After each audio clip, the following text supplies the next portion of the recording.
नमस्कार मित्रांनो, स्वागत आहे तुमच्या आवड गणिताची या चॅनलमध्ये। आजच्या व्हिडिओमध्ये आपण इयत्ता 8वी स्कॉलरशिपला बसलेल्या मुलांसाठी नित्य समानता हे प्रकरण बघत आहोत। त्यामधील स्वाध्याय 30.1 कालच्या व्हिडिओमध्ये आपण 1 ते 10 गणितं सोडवून दिलेली आहेत। आजच्या व्हिडिओमध्ये आपण 12 पासून पुढची जी गणितं आहेत ती सर्व या ठिकाणी सोडवून देणार आहे। त्यामुळे व्हिडिओ शेवटपर्यंत बघा। व्हिडिओ आवडला तर व्हिडिओला लाईक, शेअर आणि कमेंट करायला विसरू नका आणि त्याचप्रमाणे जर चॅनलवर नवीन आणि पहिल्यांदाच असाल तर चॅनलला नक्की सबस्क्राइब करून बेल आयकॉन ही दाबा। 12वे गणित काय सांगितलेलं आहे बघा। तर एका चौरसाचे क्षेत्रफळ m वर्ग अधिक 16m अधिक 64 सेमी आहे, तर त्या चौरसाची परिमिती किती असं आपल्याला विचारलेलं आहे। ठीक आहे, आता चौरसाचे क्षेत्रफळ हे काय असतं, तर बाजू गुणिले बाजू असतं। ठीक आहे, म्हणजेच आपल्याला परिमिती काढायची असेल तर बाजू पहिल्यांदा काढून घ्यावे लागतील। म्हणजेच m वर्ग अधिक 16m अधिक 64 याचे अवयव आपल्याला या ठिकाणी काढून घ्यायला लागणार आहेत। 64 आहे इथं फक्त।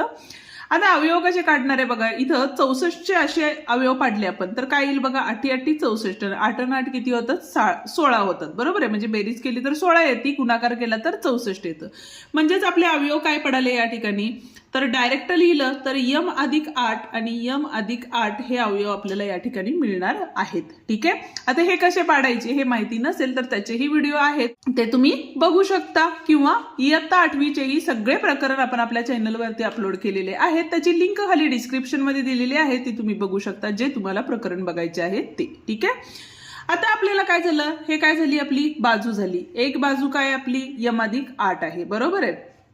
तर आपल्याला काय करायचे, परिमिती काढायचे। परिमिती म्हणजे काय असतं, 4 गुणिले बाजू। बाजू म्हणजेच काय आपलं m अधिक 8 आहे। ठीक आहे, असा कोणता पर्याय आहे का यामध्ये, नाही। 4 ने गुणल्यावर काय होईल बघा, 4 गुणिले m 4m। ठीक आहे, आणि 8 चोक किती झाले 32, म्हणजे 4m अधिक 32 हा पर्याय असणार आहे, पर्याय क्रमांक 3। ठीक आहे, 13वा प्रश्न बघतोय। काय सांगितलेले बघा, पुढे 4 बैजिक राशी आणि त्यांचे अवयव दिलेले आहेत, त्यापैकी किती समानता योग्य आहेत। ठीक आहे, तर या ठिकाणी बघा, इथं बघा a वर्ग अधिक bc अधिक ab अधिक ac। आता पहिल्यांदा आपण हे कंस सोडवून घेऊया। कंस सोडवले तर ह्या a नी कंसातल्या आतल्या दोन्ही संख्यांना गुणलं तर इथं काय झाले बघा, a वर्ग अधिक ac झाले।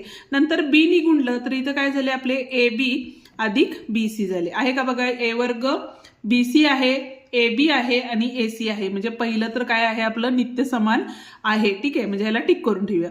दुसऱ्याला बघितलं तर इथं बघा a वजा b आणि a वजा c आहे, a वजा b आणि a वजा c आहे। गुणाकार केला a गुणिले a वर्ग, a गुणिले c वजा ac आले। ठीक आहे, b नी गुणलं b गुणिले a वजा ab झाले, वजा वजा अधिक bc झाले। ठीक आहे, इथं बघा a वर्ग अधिक bc वजा ab आणि वजा ac आहे, त्यामुळे हे सुद्धा नित्य समान आहे। ठीक आहे, तिसऱ्याचा विचार केला तर या ठिकाणी बघा a वजा b a वजा c आहे, म्हणजे हेच कंस आहेत। म्हणजे तिथं परत एकदा बघा a वर्ग वजा bc दिलेलं आहे, त्यामुळे हे नित्य समान आहे का, नाही। ठीक आहे, आणि शेवटचं आहे ते बघा a अधिक b आणि a वजा c आहे, त्यामुळे इथं काय होणार आहे आपलं a वर्ग वजा ac अधिक ab आणि वजा bc असणार आहे। ठीक आहे, गुणाकार केल्यामुळे। ठीक आहे, आता इथं बघा a वर्ग वजा bc आहे, ab आहे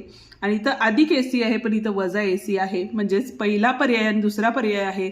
त्यामुळे इथं बघा 3 नंबरचा जो आहे तो बरोबर असणार आहे, कारण यातले दोनच जे आहेत ते काय आहेत, नित्य समान आहेत। ठीक आहे, 14वा प्रश्न बघतोय। काय सांगितलेले बघा, 16x चा चौथा घात वजा 81 दिलेला आहे, चे अवयव पुढीलपैकी कोणते, 2 अचूक पर्याय निवडा असं आपल्याला सांगितले आहे। ठीक आहे, पहिला पर्यायांचा विचार केला तर या ठिकाणी बघा चौथा घात आहे। ठीक आहे, तर आपण एक काम करूया, चौथा घात जर 2 चा चौथा घात केला तर इथं 16 येणार आहे का बघा, तर 2 गुणिले 2 गुणिले 2 गुणिले 2, बे दोन्ही 4, 4 दोन्ही 8, 8 दोन्ही 16, म्हणजे इथं काय झाले 2x चा चौथा घात झाला। ठीक आहे, वजा 3 गुणिले 3 9 झाले, 9 त्रिक 27 आणि 27 त्रिक किती होतात तर 81 होतात, म्हणजे इथं किती आले 3 चा चौथा घात आला। ठीक आहे, म्हणजे 3 चा 4 वेळा गुणाकार केला। आता या ठिकाणी जर विचार केला तर आपण असं करू शकतो की इथं बघा 2x चा वर्ग आणि त्याचा वर्ग वजा 3 चा वर्ग त्याचा वर्ग केला, तर आता वर्ग करून घेतलं तर इथं 4x वर्ग कंसाचा वर्ग वजा 3 म्हणजेचा वर्ग किती असतो 9, 9चा वर्ग. आता या ठिकाणी बघा a वर्ग वजा b वर्ग आले, म्हणजेच आपण काय लिहू शकतो 4x वर्ग वजा 9 म्हणजे अधिक 9 आणि 4x वर्ग वजा 9 a अधिक b a वजा b येणार आहे. म्हणजेच आता यामध्ये पर्याय कुठला येणार आहे बघा या ठिकाणी, तर दोन पर्याय सांगितलेले आहेत 4x वर्ग, ठीक आहे, 4x वर्ग अधिक 9 आणि 4x वर्ग वजा 9 हा दुसरा पर्याय तर येणार आहे. अजून एक कोणता पर्याय असणार आहे बघा, तर इथं बघा 2x वर्ग आणि 3चा वर्ग आहे, म्हणजे याची परत एकदा फोड होऊ शकते.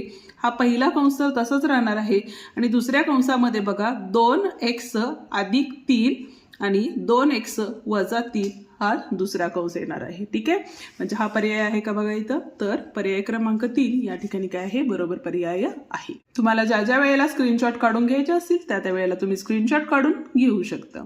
25x वर्ग अधिक 49y वर्ग ही राशी पूर्ण होण्यासाठी पुढीलपैकी कोणते पद मिळवावे लागेल. आता या ठिकाणी बघा 25 म्हणजेच किती झाले बघा 5x कंसाचा वर्ग झाला अधिक किंवा वजा, इथं दोन चिन्ह येऊ शकतात अधिक किंवा वजा. ठीक आहे, हे मधलं पद आपल्याला काढायचं आहे आणि शेवटचं पद काय आपलं 7y वर्ग. आता मधलं पद काढताना काय करायचंय बघा, इथं तर 2 असणार आहे बरोबर आहे, त्याला एकदा काय करायचं ह्या संख्येला आणि एकदा ह्या संख्येला गुणायचंय बरोबर आहे. म्हणजे 5 दोन्ही 10 झाले आणि 10 7 किती झाले आपले 70 झाले. हा x आणि इथला y म्हणजे 70xy येणार आहे, पण तो कसा येणार आहे एकदा अधिक 70xy किंवा वजा 70xy, कारण कुठलं सूत्र वापरले हे आपल्याला माहिती नाही त्यामुळं. म्हणजे जर दोन पर्यायांचा निवड केला तर अधिक असेल त्याला आपण चिन्ह देत नाही, म्हणून अधिक 70xy आणि वजा 70xy हे दोन पर्याय या ठिकाणी काय आहेत बरोबर पर्याय आहेत. ठीक आहे, 16वा प्रश्न बघतोय काय सांगितलेलं आहे बघा या ठिकाणी 4a वर्ग अधिक 9b वर्ग अधिक 25c वर्ग वजा 12ab वजा 30bc अधिक 20ac या राशींचे अवयव पुढीलपैकी कोणते असं विचारलेलं आहे. ठीक आहे, आता इथं सूत्र कुठलं असणार आहे a अधिक b अधिक c कंसाचा वर्ग, ह्या सूत्रानुसार जायचं आपल्याला. म्हणजेच काय असणार आहे a वर्ग अधिक b वर्ग अधिक c वर्ग अधिक 2ab अधिक 2bc अधिक 2ac हे सूत्र या ठिकाणी आपल्याला वापरलेलं आहे. ठीक आहे, आता चिन्हांचा वापर केला, आता सूत्र बघितलं तर इथं बघा 4 म्हणजे 2a चा वर्ग झाला, इथं 3b चा वर्ग, इथं 5c चा वर्ग झाला. ठीक आहे, म्हणजेच पहिल्यांदा जर विचार केला तर इथं बघा a b च्या पदाला वजा चिन्ह आहे, b c च्या पदाला सुद्धा वजा चिन्ह आहे आणि इथं जे आहे 20ac याला काय आहे धनचिन्ह आहे. म्हणजेच या ठिकाणी जर विचार केला तर जे 2a वजा 3b अधिक 5c जे आहेत ते पर्याय काय असणार आहे या ठिकाणी बरोबर पर्याय असणार आहे. आता इथंच आपण का वजा चिन्ह दिलं तर कारण बघा इथं b चा जो घटक आहे तो इथं बघा इथं b आहे तो वजा चिन्ह आहे, इथं सुद्धा b आहे तो वजा आहे, पण a आणि c आहे ते किती दिलेले आपल्याला धन दिलेला आहे, त्यामुळं हा पर्याय जो असणार आहे तो काय असणार आहे बरोबर पर्याय असणार आहे. आता 17वा प्रश्न बघूया काय दिलेला आहे. इथं बघा 100x वर्ग अधिक y वर्ग छेद 16 ही राशी पूर्ण होण्यासाठी त्यात पुढीलपैकी कोणते पद मिळवावे असं विचारलेलं आहे. 100x वर्ग म्हणजे काय झाले तर 10x कंसाचा वर्ग अधिक वजा असणार आहे, मधलं पद काढायचं आहे, इथं अधिक y छेद 16 कशाचा वर्ग आहे 4चा, म्हणून इथं आले वर्ग. आता या ठिकाणी बघा इथलं पद काय असतं 2 गुणिले a म्हणजेच किती आहे 10x गुणिले b म्हणजेच किती आपले y छेद 4. ठीक आहे, बे के बे बे दोन्ही 4 बे के बे बे पंचे 10 म्हणजे इथं काय आले आपले बघा 5xy आले, म्हणजे इथलं पद आलेणार आहे 5xy, मग ते एकदा अधिक असतं एकदा वजा असणार आहे, म्हणजेच पहिला पर्याय किंवा दुसरा पर्याय या ठिकाणी काय असणार आहे बरोबर पर्याय असणार आहे. ठीक आहे, जाऊया आता पुढच्या प्रश्नाकडे. पण अजूनही व्हिडिओला लाईक केले नसेल तर व्हिडिओला लाईक करून हाईप द्यायला विसरू नका. शेवटचा प्रश्न म्हणजेच 18वा प्रश्न आपण या ठिकाणी बघतो, आपल्याला हे फक्त सोडवायचं आहे. इथं बघा वर्ग वर्ग आहे, त्यामुळे आपण काय घेऊ शकतो या ठिकाणी तर एक मोठा चौकटी कंस घेऊया. म्हणजे इथं काय येणार आहे m अधिक 1 छेद m अधिक m वजा 1 छेद m म्हणजे a अधिक b आणि दुसऱ्या कंसात काय असणार आहे आपलं पहिला कंस वजा दुसरा कंस. आता वजा असल्यामुळे यातली चिन्ह काय होणार आहे बदलणार आहेत, त्यामुळे इथं काय झालं जे वजा होतं ते अधिक अधिक होतं ते वजा झालं. ठीक आहे, आता इथं बघा अधिक वजाचे चिन्ह गेले म्हणजे ती पूर्ण टर्मच कॅन्सल झालेली आहे. इथं तसंच राहणार आहे, हे यम आणि वजा यम निघून जाणार आहे. ठीक आहे, यम यम 2 यम राहिले गुणिले इथं बघा 1 + 1 म्हणजेच किती असणार आहे 2/m असणार आहे. यमला यम गेले कारण गुणाकार होता त्या दोघांच्यात, राहिले किती फक्त 4. म्हणजेच हा पर्याय आहे का बघा या ठिकाणी, तर पर्याय क्रमांक 4 या ठिकाणी बरोबर पर्याय आहे. आणि हा प्रश्न म्हणजे आज जे आपण व्हिडिओ बघितला त्यातले बरेच प्रश्न परीक्षेला विचारलेले प्रश्न आहेत. ठीक आहे. व्हिडिओ आवडला असेल तर व्हिडिओला लाईक, शेअर आणि कमेंट करायला विसरू नका. उद्याच्या भागात आपण स्वाध्याय 30.2 पूर्ण सोडवून देणार आहे. त्यामुळे चॅनलला अजूनही सबस्क्राईब केलं नसेल तर चॅनलला सबस्क्राईब करून बेल आयकॉन दाबा, जेणेकरून आपल्या नवीन आलेल्या व्हिडिओची नोटिफिकेशन तुम्हाला लवकरात लवकर मिळेल. आणि त्याचप्रमाणे डिस्क्रिप्शनमध्ये इयत्ता 8वीचेही आपण व्हिडिओ दिलेले आहेत, ते व्हिडिओही एकदा तुम्ही चेक करा. त्यामुळे तुमच्या बेसिक कन्सेप्ट्सही क्लिअर होतील, जे की स्कॉलरशिपसाठी तुम्हाला मदत होईल.